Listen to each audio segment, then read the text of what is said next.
Heavy. I'm sure that it's better to have a bat that's light enough for you, one that you can handle, and one that's a little too heavy. No one's to say which is the best type for each individual.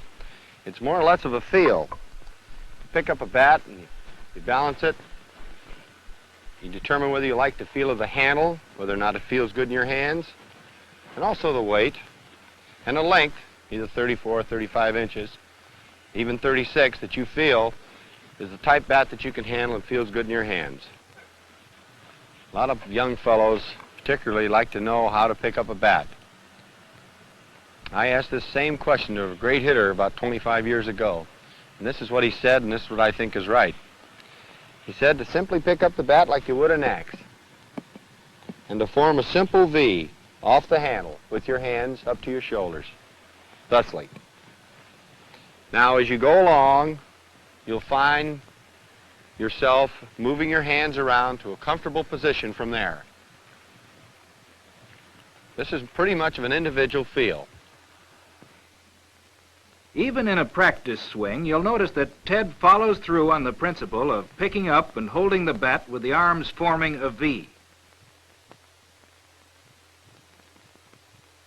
And at the Red Sox training camp, Ted spends many hours explaining these same principles of how to hold the bat and to grip it firmly, but not too tightly, to the young players who are trying to find their place in the major leagues. Now, certainly one of the most important things that we have to cover, talking about hitting, is the importance of the strike zone.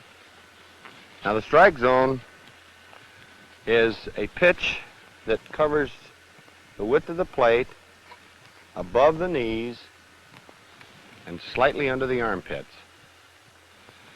Now, the more critical you are learning your strike zone, it's going to be far more easy for you to develop into a good hitter, because you'll be hitting more times ahead of the pitcher. In other words, you'll have him in the hole instead of you being in the hole. You start hitting at balls 2 or 3 inches outside, or 2 or 3 inches inside, or 2 or 3, 4 inches high. You're going to find that you're going to increase your strike zone for the pitcher to shoot at, and he'll find it a lot more difficult to be getting good balls to hit. We're going to talk now about probably the most single important phase of hitting, and that is being able to be quick with your hands and wrists. Hands and wrists, or the ability to be quick with your hands and wrists, is going to really determine just how good a hitter you're going to be.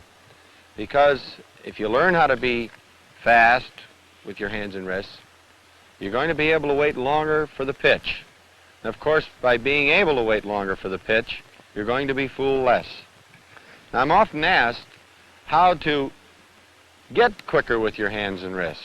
And of course, to be able to swing a bat quick, you're going to have to be strong.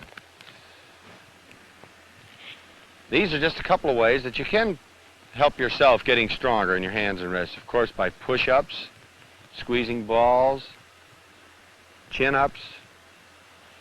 But I think the best exercise of all is to get a bat that probably weighs 8 or 10 ounces heavier than the bat that you use in a game, and swing it. Just keep swinging it. Just keep swinging it. Simulate a pitch as you're looking towards the imaginary pitcher. Simulate a low outside pitch and be real quick with the swing. Keep swinging and keep practicing. I'll go through a whole swing describing how I think that a good swing should be made. We'll imagine a pitch being delivered. As you stride, your hands fall back slightly. Fall back slightly. As you anticipate that you're going to swing, your hips start moving. And as your hips start opening up, your hands follow through, following your hips. As you hit the ball, your wrists haven't broken yet. As you contact with the ball, and as you're hitting the ball, your wrists start breaking. Not before. Just as you hit it. And then the follow through. We'll go through that once more. We'll anticipate a pitch coming. As you stride, your hands fall back slightly. As you start to move into the pitch, your hips open up slightly, your hands following. As the bat comes through and you meet the ball, your wrists have not broken as yet. Just at impact and slightly after, your wrists start breaking, and then, of course, the follow-through. Let's watch Ted's action in this slow-motion picture of him hitting the ball. His wrists break just after he contacts the ball to give it that extra punch that sends it well on its way. Now, earlier we were talking about time, the time element. Something all important because the more time you give yourself to look at the pitch, why, the less you're going to be fooled. Now, if you take a lot of time to swing to get the bat from the position that you may hold it to where you're going to hit the ball, if you take more time to get that bat from that position to where you're going to hit the ball, why, you've got to start earlier. In other words, you can't wait. The importance of being quick, not wasting a second, can best be illustrated by stopping the action of this picture. Even at 1/24th of a second, both the ball and the bat are just blurs. Any unnecessary movement gives you that much less time to judge whether the pitch is good or bad. Here's an example of unnecessary motion. Now, a problem that a lot of hitters have is trying to eliminate a hitch. Now, first of all, what is a hitch? A hitch is simply dropping the hands as you're anticipating going in towards the pitch. I'll do that again. A hitch is dropping the hands and then coming up to go into the plane where you're going to hit the ball. Now, why is a hitch bad? Hitch is bad because it takes time to drop your hands. It takes time to come up. And the thing we're trying to do is be quick with our hands and wrists. So consequently, this takes enough time that you have to commit yourself sooner towards going into the pitch. Now, it's much better if you can keep your hands steady and still without too much dropping of the hands, but it's much better to come back this way than to come down this way, because this way you're going in the opposite plane in which you're going to stroke at the ball. In actual hitting, a few practice swings are all right, not wasted motion. But once the pitcher is ready to deliver the pitch, the wise batter is poised and ready too, ready to swing at the good pitches.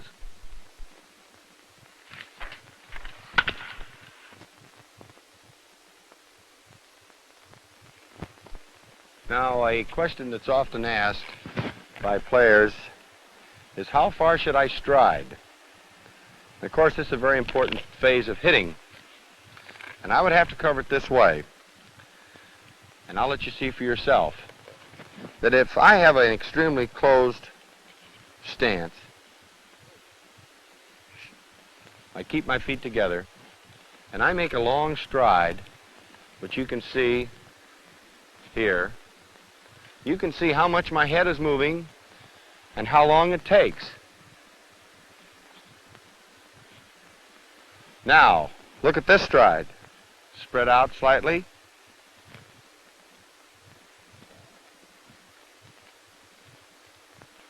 Now you can see that the shorter stride is faster and my head moves less, also my eyes, of course, which gives me a chance to look at the ball, see it a little bit better.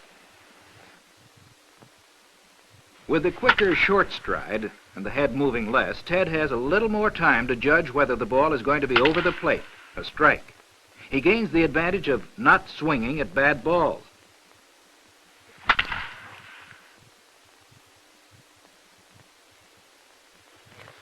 And now we'll talk about another very important phase in hitting, balance. By that I mean that any time you're in the batter's box, in a relaxed position, in a ready position, in a striding position, in a swinging position, everything should be in balance. Now, by that I mean that the weight should be towards the front of the foot, on the balls of the feet, never on the heels, because you can see that if you're on your heels, you lose all power.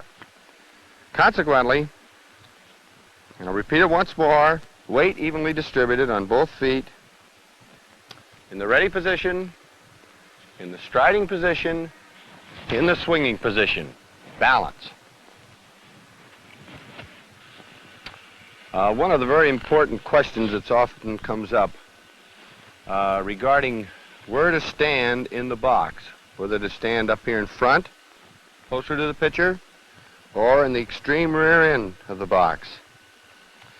Now, a lot of fellows would think that it would be better to stand in the back of the box because you'd have more time to look at the pitch. But there's one very distinct disadvantage by being in the extreme end of the box, because breaking stuff is breaking bigger back here. In other words, the ball starts to break, but it gets the full sweep of its break towards the plate here. Now, I'm just going to give an example. If a curveball is coming this way, and it hits the outside and continues to curve out this way, and an inside pitch, a curveball breaking into a left-hand hitter coming this way, you can see that the further away he gets from the plate, the bigger break that he has to take care of, it's still covering that plate.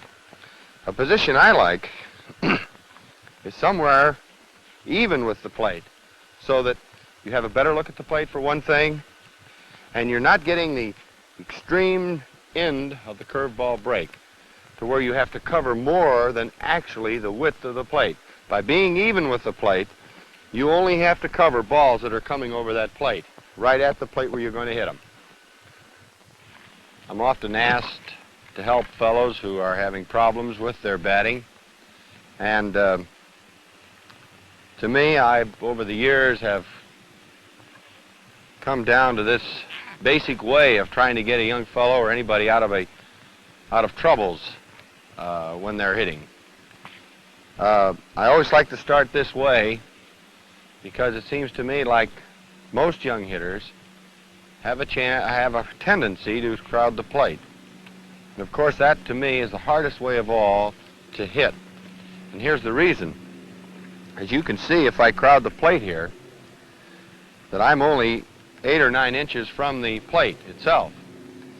And with my hands and arms in a batting position to hit, my hands and arms extend over to the inside corner of the plate. Now you can see that a ball coming over the plate, in order for me to hit it, I have to get my bat out well in front of the plate, which is my ordinary length of stroke or batting swing. So that if my hands are here, and I have to hit this pitch because I'm so close to the plate, out in front of the plate, like this, I am hitting the ball roughly at 58.5 feet from the pitcher's mound, which means that I have that much time in feet to hit the ball squarely on the meat of the bat. Now I'll go through that just again. My hands are here, and I'm close to the plate. And my regular length of stroke, which I have in order to hit the ball with authority, and I swing like that, I'm hitting the ball approximately 58 feet from the pitcher. Now, in order to become a good hitter, the quicker you can be, the more time you give yourself. Now, I'm going to show you a way to get more time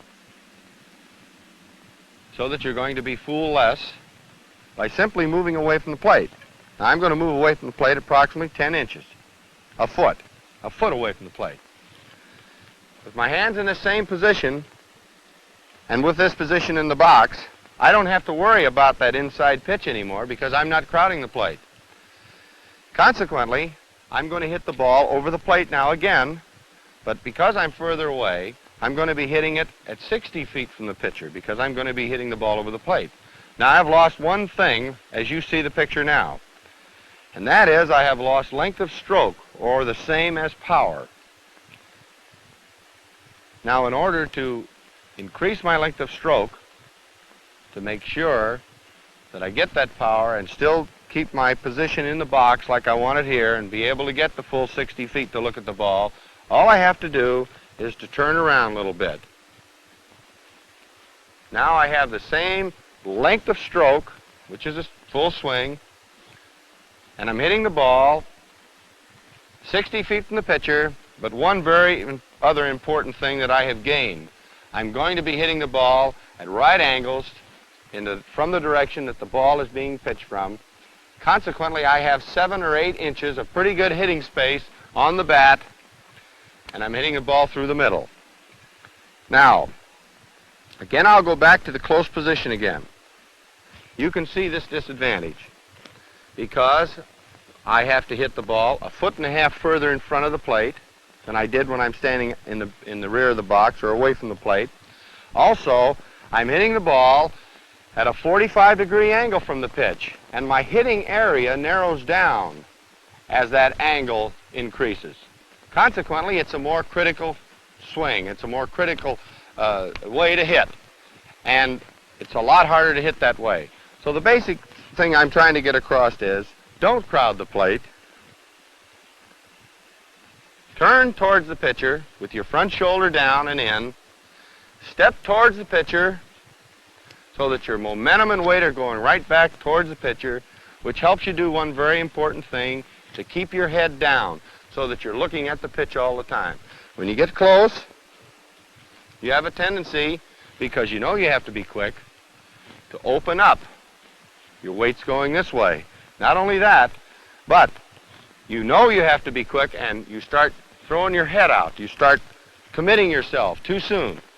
Consequently, you're not waiting. You're going to be fooled more, and you won't be able to hit near as well.